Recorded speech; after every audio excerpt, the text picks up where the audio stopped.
got it. The Raptors lose to the New York Knicks 126-100. Welcome to Raptors Tonight. I'm Randy Urban, joined by Jack Armstrong, Leo Rautins, and Paul Jones. Fellas, tough game if you're a Raptors fan. Jonesy, I'll start with you. How did things fall apart for the Raptors in that second half? To me, Randy, the Raptors really were alive thanks to the New York miscues in the first half. New York had 13 turnovers, giving the Raptors 19 points. And Leo and Jack know as a coach, while you don't want to turn it over, live ball turnovers are difficult to stop at the other end when you have 3-on-1s, 2-on-1s, breakaway layups, and 1 point per turnover is acceptable when you do turn it over. Raptors had 19 points off 13 turnovers. New York was shooting a high percentage. They were, up in the mid 50s. And in the second half, they stopped turning the ball over. So a source of offense for the Raptors was choked off. Toronto had difficulty making shots all night. They shoot 41% from the floor, and you're not getting the easy ones that you were getting off turnovers. Now you got to grind a little bit more in the half court. New York's a pretty good defensive team. Things just kind of dried up for them. And I'm telling you, the lack of size with the Raptors now, I think, is really beginning to show. They're out rebounded by 30 tonight. And they've won, I think, one game this year when being out rebounded, and that was opening night against Minnesota. The old adage, Pat Riley says it, no rebounds, no rings. That combination just spelled disaster for the Raptors. I mean, they played hard. I thought they played well at times. They missed some easy shots. There was one point in the game where they missed an easy one, and New York gets a breakaway dunk and an and one by OG at the other end. Those things are really, really tough. Leo, they're tied after one, down 2 at the half, lose by 26. What did you see? Well, a lot of what Jonesy's saying, first of all, the only way they're going to win this game is to play with pace and really try to play fast. If you're getting out rebounded by 30, that's not happening. So that was a big issue. They also gave up some easy shots at the defensive end, which allowed kind of New York to hang around, get back in the game, and play comfortably. So you can't do that. But I think when you're looking at this team, and you got to say, okay, if you're going to go forward, a player like Jakob Poeltl is really important. You need his size, you need his presence, you need his rim protection. He can be a glue guy for a lot of the guys that are playing right now, take a little pressure off Scotty. I think this team, has to play for something. I think they have to try to finish the season strong. I don't think Masai and Bobby Webster are done doing what they I think are going to keep doing and started making some moves, tweaking some more. But you want to try to shoot for something, and to do that, you're going to need everybody out there. And I think it's going to be really big for Scotty's development to try to play for something. Jack, obviously New York's defense has been much improved with OG Anunoby. What stood out on that end of the floor for them tonight? Well, I thought once they started protecting the ball in the later stages of the first half and the second half, they were really able to get the Raptors into half-court scenarios where they could guard them. And their half-court defense is real sound when they're able to get into matchups and play calls and get you deep into the shot clock. That makes a big, big difference. So to me, pace of play, we talked about the Raptors needing to run. The Knicks needed to slow Toronto down a little bit, and they did just that. And yeah, they're 9-2 since the trade. OG kind of fits their style. They're a little bigger, a little stronger, a little more forceful. And to the point of Jonesy and Leo, some of that goes the other way for the Raptors in terms of the force that they're playing with. And, you look at them a year ago, right, wrong, or indifferent, they needed to win turnover margin to win. And in the last 2 years, winning 48 and 41 games, that was a big part of their MO.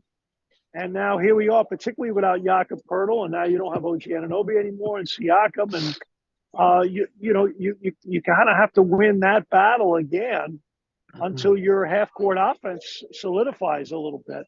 I mean, they're entertaining. They're fun to watch. They can score. But that's going to be the challenge going forward. And I think Leo makes a great point. Now, they need to have something to play for. I also think they need a little practice time. And, Yeah. they play Monday night against Memphis. Maybe they sneak that game? And, then they get a chance for a few days to get ready for the Clippers before they go on a 6-game road trip. They need a few days of just tightening the screws with so many new faces. Randy, that was something that I had mentioned before.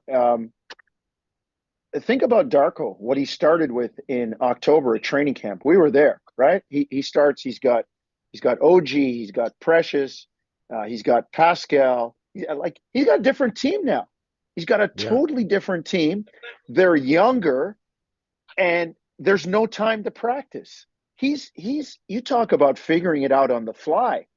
That's what he's doing. And as to Jack's point, there is very little practice time, on the floor practice time in the NBA. There's lots of video. And, in this era of trying to save players and keep them fresh, you're not on the floor going full speed. So it's really tough to turn things around. Maybe they'll have a couple of days where they practice this week. But and the other thing, too, is, and Leo talked about something to play for. I was impressed to see Grady Dick in there tonight play 16 minutes, 4 of 7.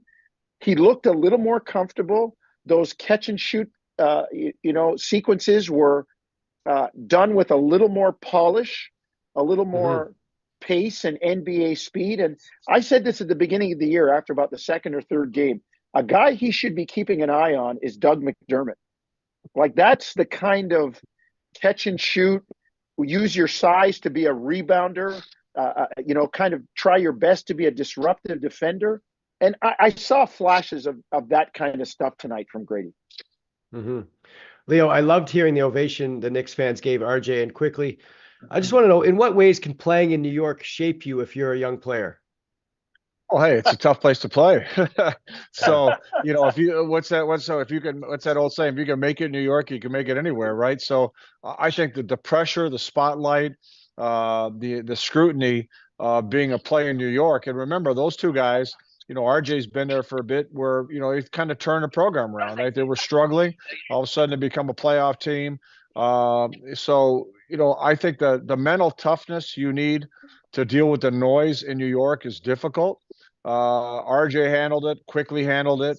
And I think the fans responded in kind. They appreciated the effort. They appreciated these guys came and played hard every night when they were Knicks. So it's nice to see that the appreciation they did get, because they were solid contributors to this team. Jonesy or Jack, in December, Becky Hammond said that Jalen Brunson was too small to be a 1A star. When you saw him tonight and what you've seen from him this season, what's your reaction to that? Well, my reaction is that the guy is as fundamentally sound a player as you're going to find.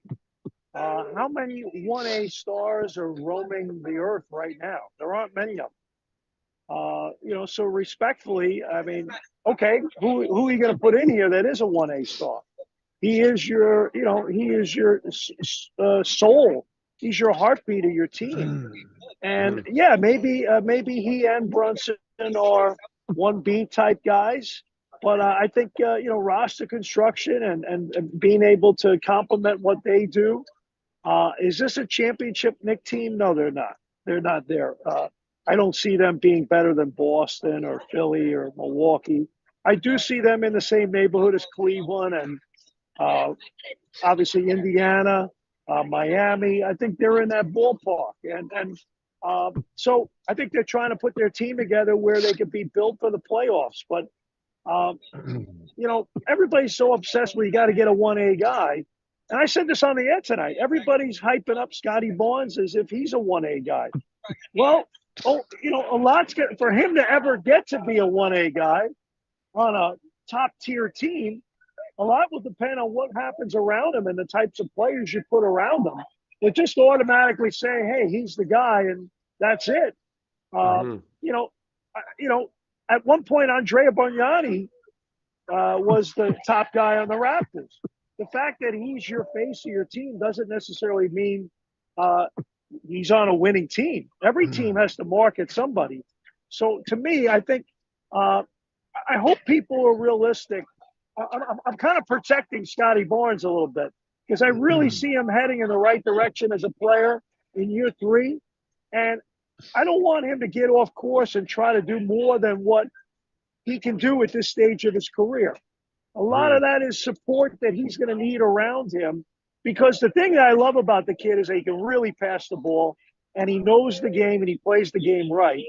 But to think he's going to get you 30, 10, and 10 every night, I think is very unrealistic at this stage of the game. Jonesy, are you starting to see more cohesion between Scotty, RJ, and Quickly on the court? Or where is it at for Yeah, a you? little bit. No, I am starting to see a little bit of it, but it's still disjointed, Randall, at times. It's still, kind of figuring it out. And the best thing they can do is just continue to play their own, within the team framework, their own games to their own individual strengths. And that alerts the other guys as to what is most likely to happen in a certain situation. I mean, we see Emmanuel Quickly shooting his 3-ball, coming off screens, pulling up, shooting 3, trying to push the ball. As Jack said, we see the passing of Scotty. We see RJ putting his head down, getting downhill. And I'm telling you, he's a sneaky good rebounder. Again, tonight, with no size, he's got 8 rebounds to lead the Raptors. Now, mind you, they were out-rebounded by 30, but it's like one of those scenarios even on a bad team, somebody gets 20. There's not a lot of rebounding for the Raptors, but this guy still got 8 rebounds tonight. So to your point of the 3 of them, I think each one of them has to play to the best of their individual capabilities within the team framework, and that'll alert the others as to how to play to fit the pieces together. And to tag Jonesy, look, we're talking about Quickly, RJ, and Scotty Barnes. Okay. But then if you look at the next 3 guys in terms of experience, whatever, you got Schroeder. Okay.